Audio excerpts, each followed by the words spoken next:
Wow. It is so great to be back here at the Louisville Collegiate School and see such glowing eyes looking up, eyes filled with wonder and a lost, naive amazement for the world around them. Yeah, I'm talking about yours, Peter Bear.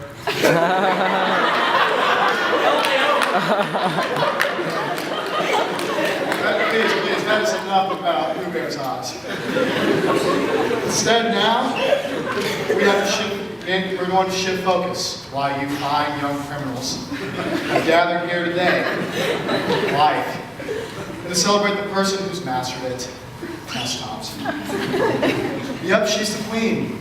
We're all peasants. But no, seriously, when you try to compare your life to hers, it's really disappointing. Most of you will find yourselves wondering, where did I go wrong? Well, let me tell you. Tess is a remarkable kid. She's the only member of our family who's figured out how to open a textbook in high school. And will probably figure out how to do it in college before her brother. Because of this, she'll be going to a college where when people ask her parents, where's Tess in school? They don't have to quickly follow the answer with, oh, he's playing golf there, so that's how he is. She was able to find a much better excuse than, I want to go play golf in California. A semester her senior year of high school. Elected to go to Indonesia for 3 months instead. And what a long 3 months those were. In that time, the healthcare system crashed. The government shut down. 60 tornadoes in the Midwest. And Paula Dean suffered a crushing downfall.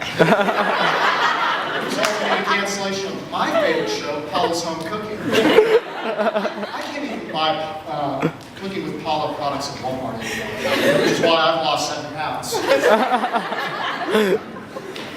But that was not Tess's first trip abroad. She's also been to India, Mongolia, Tanzania, Peru, and England. Just about anywhere that considers the beetle a delicacy.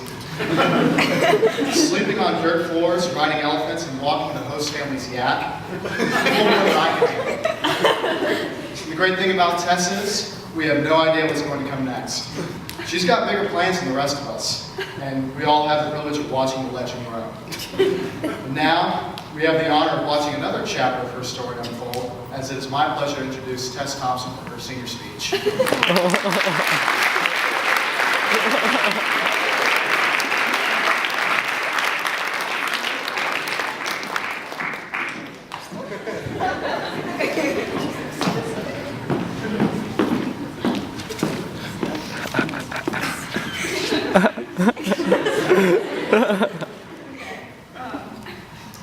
Over the past year, I've been thinking a lot about knowledge.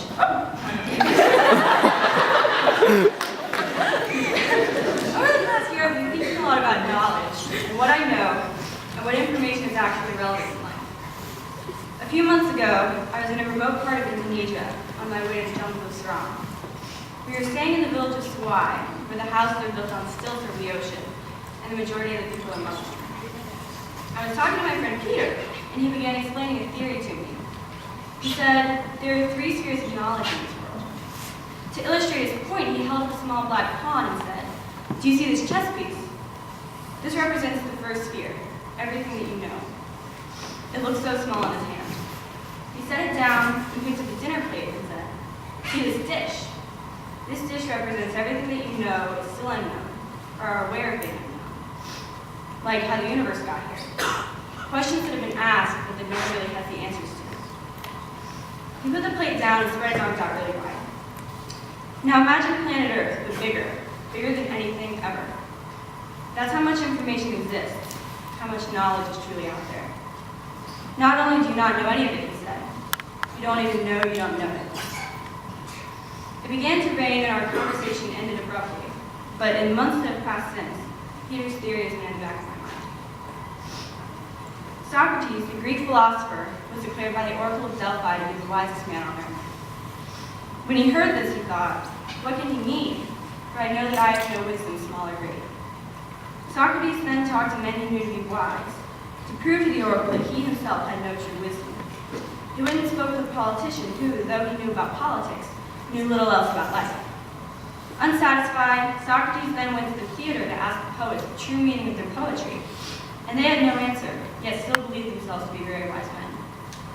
The poets saw themselves not only as wise about writing, but also to be, he said, the wisest of men in other things in which they were not truly wise. The men may have been smart, but by no means did they have a definitive understanding of anything, even their own profession. After questioning many people, Socrates finally realized why the oracle claimed him to be the wisest man on earth. Though he had no great knowledge, he was aware that he did not have it. He ultimately declared, "The only true wisdom is the knowing you know nothing." Initially, this seems kind of dark. However, this lack of knowledge is in fact a wonderful thing. In order to truly begin learning anything, you must first realize what it is you do not know. Mostly, to quote Rilke, you must learn to love the questions themselves in a way that makes them more important than the answers you're seeking. In relation to my friend Peter's theory, Socrates' wisdom is in that second sphere of known unknowns, a metaphorical dish. According to Socrates, the ultimate goal then is not to increase your knowledge in one area, but to be more aware of what it is you're ignorant of. Though everyone loves to hear me talk about Greek philosophers, I'm going to talk about a Disney movie real quick. I'm sure that many of you have seen the Disney movie Pocahontas when you were a kid. There's a famous scene where the princess runs through the hills singing about the colors of the wind. She advises, but if you walk the footsteps of a stranger, you'll learn things you never knew you never knew. What is it that you don't know you don't know? If you asked me 6 months ago what I knew about Indonesia, I would tell you that it's an Asia made up of islands. Now, if you come up and ask me after my speech to tell you something about Indonesia, I can talk about government policy, economic issues, the traditional architecture, and I can have a conversation with you in Bahasa Indonesia. I can talk about the people I met, the cultural norms, or I can even tell you what I learned about my own country when I was away. Theoretically, I've increased my knowledge exponentially. Yet, I know that I only know a fraction of all there is to know about Indonesia. When it was time to return home, I think I left the country with more questions about the country than I had when I first arrived in September. The more alien life seemed, the further off the map we went, the more known unknowns began to form in my mind, and the more questions I had. The beginning of all my learning there was in realizing how much it truly is that I don't know. In retrospect, I hardly know anything, not only about Indonesia, but about the majority of the rest of the world. The entire world, one could argue, is merely made up of that final sphere, the unknown unknowns. I've learned from all these people, from Peter, Socrates, and Pocahontas, that this lack of knowledge serves a powerful purpose. It motivates us, it inspires us to learn and experience bigger things than those found in our everyday lives. The more you don't know, the more possibilities and experiences you have available to you in each and every moment. I challenge you, above all, to be aware of the limits of your own knowledge and to be unrelentingly curious about the world you live in. Remember that it's not about what you know. It's more about finding out what it is you don't know and then embracing it. Finally, I'm going to leave you with a thought from the poet, Rainer Maria Rilke, who wrote Letters to a Young Poet.